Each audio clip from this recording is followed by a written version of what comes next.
एक पिता की 7 बेटियां थी। जब मैं बहुत छोटा था तब हमारी मासी ने हमें ये कहानी सुनाई थी। एक राजा की 7 बेटियां थी। उस राजा ने आज अपनी 7 बेटियों से पूछा, बेटी तुम किसका खाती हो, किसके भाग्य का खाती हो? तो सारी बेटियों ने, 6 बेटियों ने कह दिया, पिताजी हम आपका खाती हैं, हम आपका खाती हैं।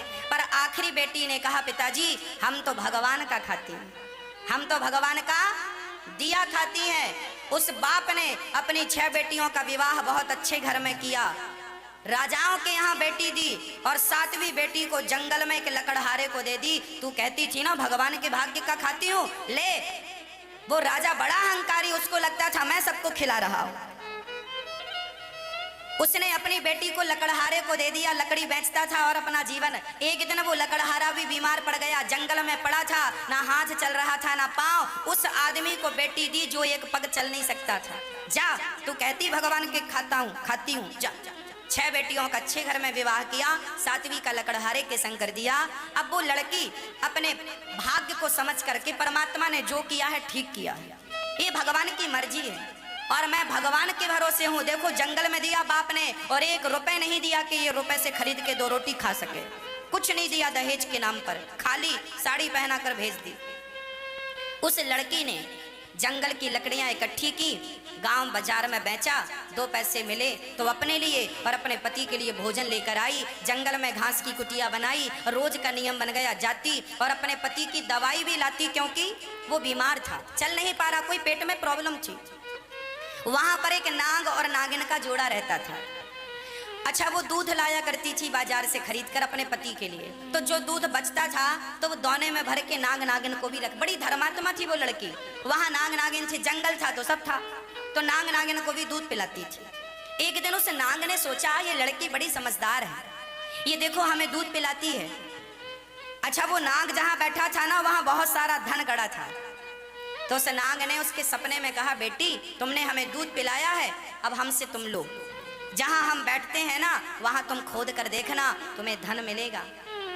और मेरे पास नाग मणि है, नाग के पास मणि होती है। उस नाग नागिन ने कहा, मेरा समय पूरा हो रहा है, हम दोनों मरने वाले हैं, तुम ये धन निकाल लेना और खूब समाज की सेवा करना, भोजन कराना, तुम्हारा धन दिन दूना रात चौगुना बढ़ेगा, भूखा तुम्हारे द्वार से कोई ना जाए, ये संकल्प लेना।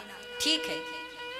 सांप नाग नागिन कुछ दिनों बाद मर गए, समय पूरा हुआ, उसने हाथ डाला, वहां सोने का घड़ा निकला, सोने के सिक्के थे, मणि थी, ओ बढ़िया चकाचक उसने धन पाया, इलाज कराया, पति स्वस्थ हो गया, बढ़िया राजमहल बनवाया उसने और खूब अन्न क्षेत्र चलाया, जो आए पेट भर के खाए, उसके द्वार पे 24 घंटे भोजन चलता था और वो लड़की अपने हाथ से अधिक बांटती थी। एक दिन वो भोजन बांट रही थी, तभी देखा कि लाइन पे उसकी 6 बहनें और उसका बाप बैठा था। अरे आप तो मेरे पिता हैं, पिता ना पहचान पाए कि ये कौन है, पर वो तो बेटी, बाप को क्यों ना पहचाने, पहचान गई ये मेरा बाप। अरे पिताजी आप लाइन में रोटी के लिए बैठे हैं, क्या हुआ? बेटी हमारा सब धन बर्बाद हो गया, लूट गया, सब खत्म हो गया। और ये बहनों का क्या हुआ? बोले इनके पतियों ने भी इनको घर से निकाल दिया और तुम सच कहती थी कि मेरे भाग्य का कोई नहीं खाता, सब भगवान का दिया खाते हैं। तुम्हारी ये स्थिति कैसी हुई? जो अपने बाप के भरोसे बैठी रही वो वापस बाप के पास आ गई और जो भगवान के भरोसे थी वो जंगल में भी मंगल हो गया, उसका सब राजपाट संवर गया। और उस बेटी ने अपनी बहनों को, अपने बाप को बसाया, उनकी सेवा की, जिम्मेदारी निभाई और उनसे कहा कि कभी ये मत कहा करो कि हम कर रहे हैं या हम किसी को खिला रहे हैं, सबके पालनहार भगवान है। यदि तुमने ये कहा कि हम खिला रहे हैं तो भगवान कहेगा, अच्छा बच्चू फिर खिलाओ तुम। भगवान अपने हाथ खींच लेगा, अब खिलाओ अपने हाथ से। अच्छा एक बात बताओ, अपना एक हाथ उठाओ मेरी माँ, एक उंगली उठाओ, ऐसे एक, ओनली 1, ऐसे हिलाओ इसको, बस अब नीचे करो। अब बताओ ये जो उंगली आपकी हिली ये किसके बल से हिली? आपके बल से या उस परमात्मा के बल से? आप कहेंगी महाराज जी हमने उंगली हिलाई। यदि आपने उंगली हिलाई तो ये बताओ जिसको पैरालाइसिस हो जाता है, लकवा मार जाता है, उनकी भी इच्छा होती है ना कि उनका हाथ हिले, क्या उनकी उंगली हिलती है?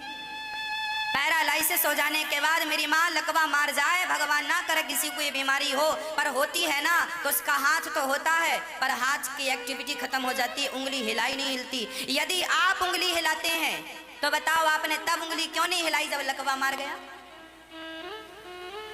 आपका पांव यदि आप हिलाते हैं तो जिनको पोलियो हो जाता है उनका पांव क्यों नहीं हिलता? कारण यह, इसका तात्पर्य यही निकला मेरी माँ, हमको ये लगता है हम उंगली हिला रहे हैं, हम पलक झपका रहे हैं, हम सुन रहे हैं ना।